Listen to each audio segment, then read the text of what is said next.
lentils soaked overnight. This is it.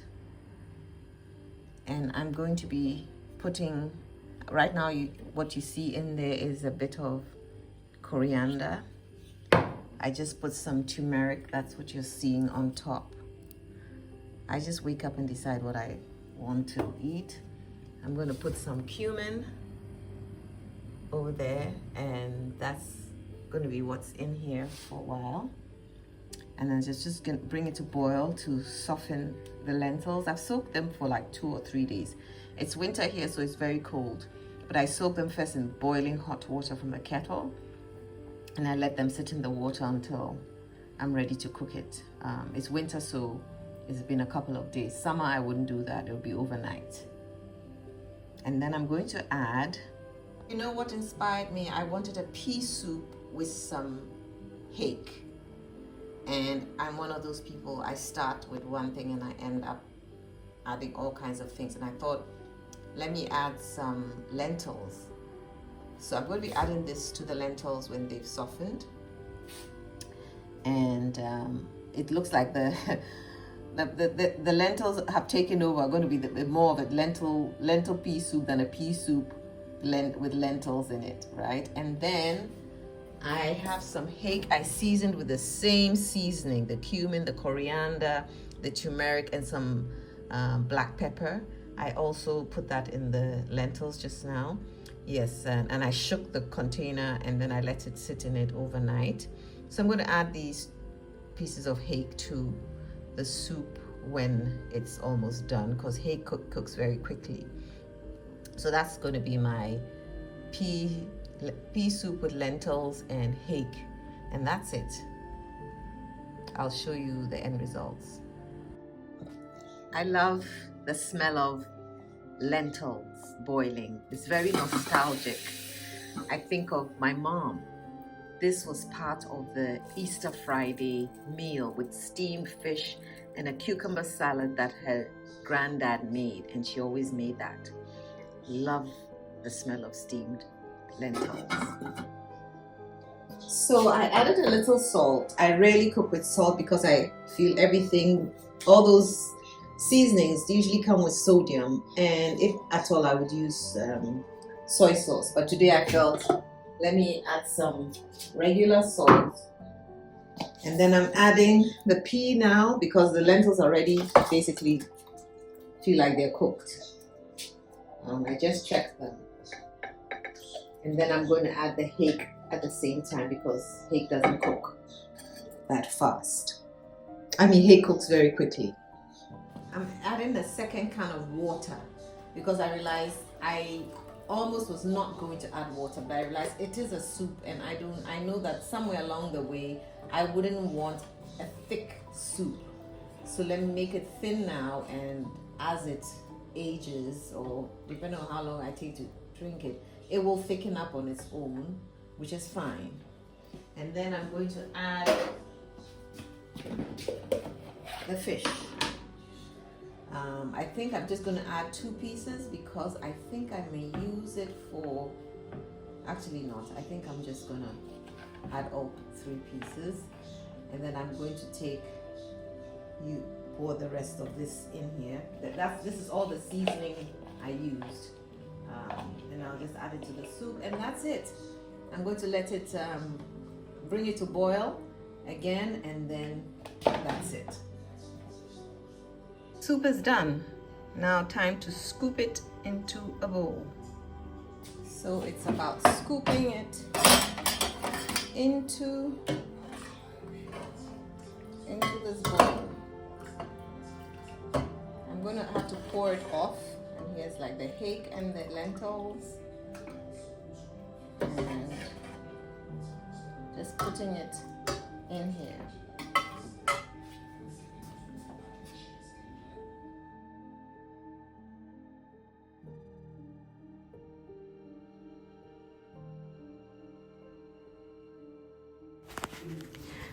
I come from a house of book lovers.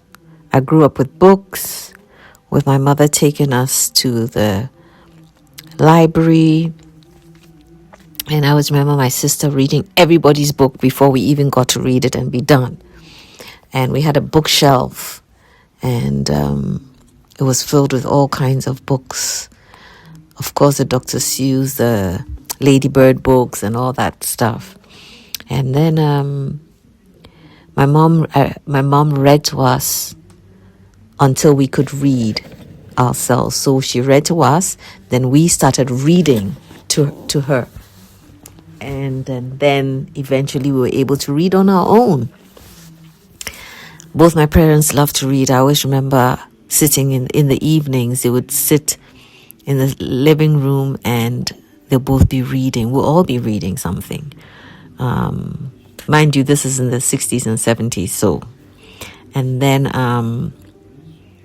in their bedrooms, and then it was just always a big part of our lives. And I always thought of my parents as encyclopedias and dictionaries. They knew every word. And I also remember after a while, my mother would not give you the meaning. She'll say, go and look in the dictionary. And my dad, being the kind of job he did, he was an editor. He's a barrister at law, editor of the law reports, and a legal draftsman. So my mom, nurse by profession, teacher by default, and taught English privately. All these things were by default. And so words were important. Crossword puzzles, all those things, games with words, the usual crossword puzzles, what's that other game, popular? Oh, why can't I think of it? Anyway, I will put that above. And my mom was very good at it. And then we had friends who were excellent as well. And my dad, being the kind of job he held, he always had the current dictionaries. I always remember going with him to the bookshop, and he'd buy these big biographies and autobiographies. The books he bought were always like 1,000 pages. And then he would always get, as soon as he knew there was a current dictionary, Oxford Dictionary, and then Collins as well, he bought them. And we have all kinds of English grammar books and things like that. My mom also, when took us to the bookshops after we now graduated from the libraries, you go to the bookshop, you choose a book, things like that. So that is where I come from. We all love to read. My siblings, myself, my parents. You're probably wondering why my books are flipped the other way, just aesthetics. I got tired of seeing a busy shelf, and I thought, let me turn it the other way. And that's the only reason why. And because they're old books, they've been around forever, they're even, I wouldn't even say yellowing, they're browning. And so now these French books are what I want to have a shelf of now.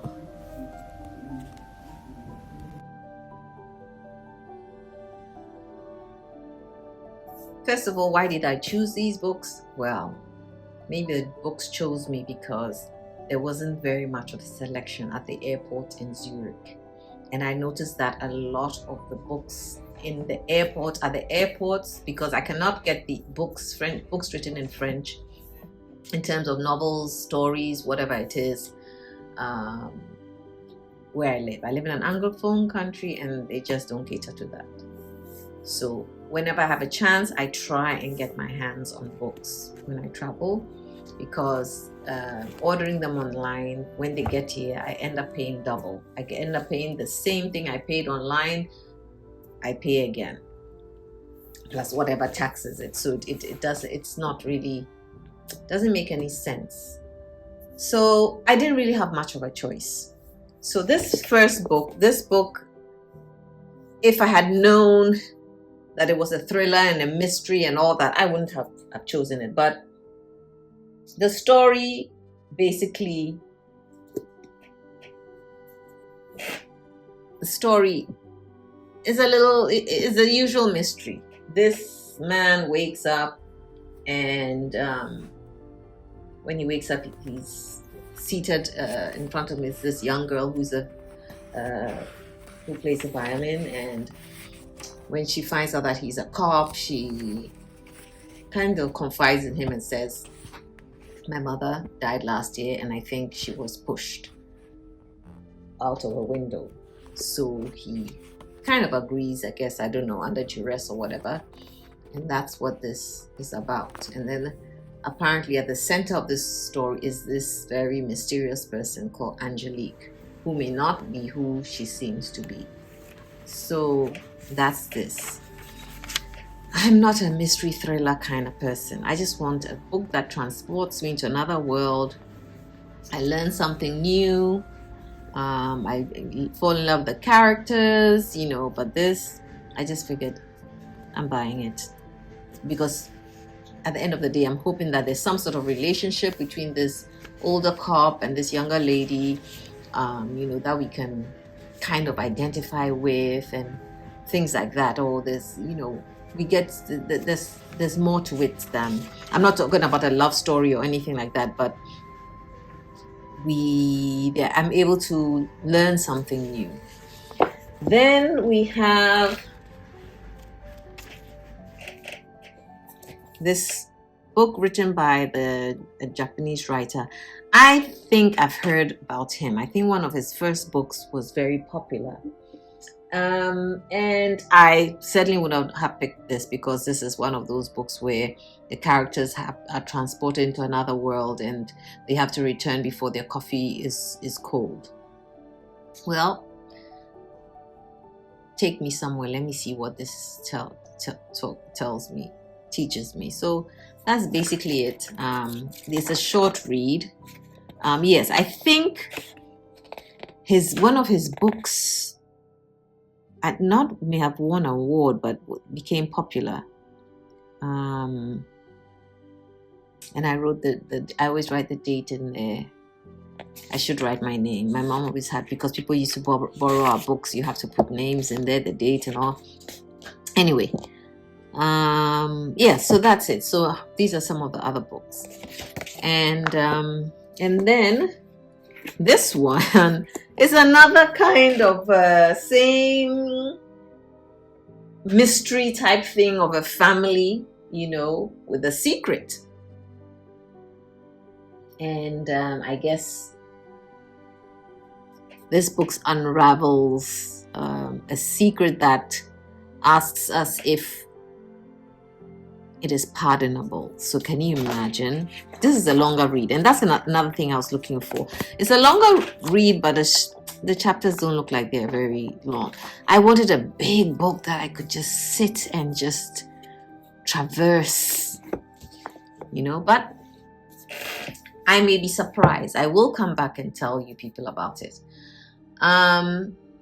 I do speak French. I'm supposed to speak it fluently and all that. I lived there for a year because my dad sent me there to learn French, and has added value to my degrees.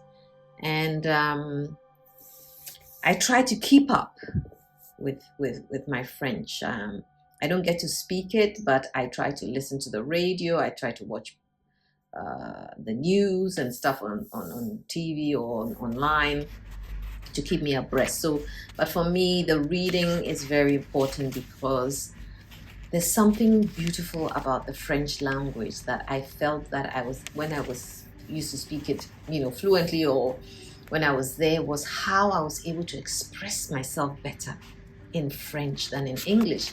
And when I came back, it took me a while to feel comfortable speaking English.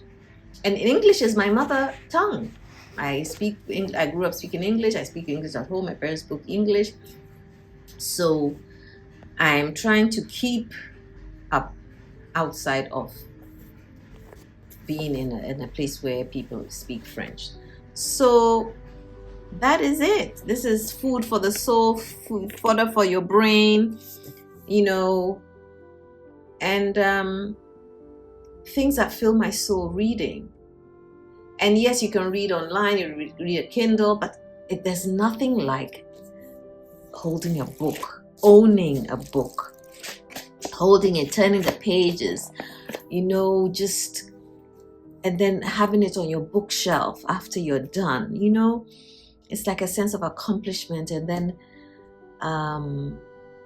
just transporting you to another world. These are going to really transport me to another world, because I'm not really a mystery, thriller, murder, all that stuff. But there were no books, even the English books, when I looked at them, if it wasn't murder, history, murder, thriller, gory stuff. I even asked one of the ladies at the cashier, I said, why are all the books like that? 2 of them, 2 different places, because I tried to find books. Where did I go? There was no bookstore in Frankfurt Airport, which I thought was very surprising, unless it was the side I was on. But wherever I went, they didn't. The books were just this genre. Let me know in the comment section if you found that as well, that a lot of the books now are very thriller, mystery, murder, gory stuff, apart from the sci-fi and all that stuff. Not really sci-fi, I can't remember what it's called, but I'm not interested in that. I'm not even interested in sci-fi either, but I'm open to other things. And so this is encouraging you. If you speak a second language or you learned a second language, try and keep it up by reading and listening to the radio, or watching TVs or movies in that language, just to keep the flow. You never know when you will use it. But I have a very intimate relationship with the language French, and it means a lot to me. And I was so surprised when you start dreaming and thinking and speaking in French, and your whole life is consumed by a language, and you realize how much this language, this second language, you're able to express yourself better.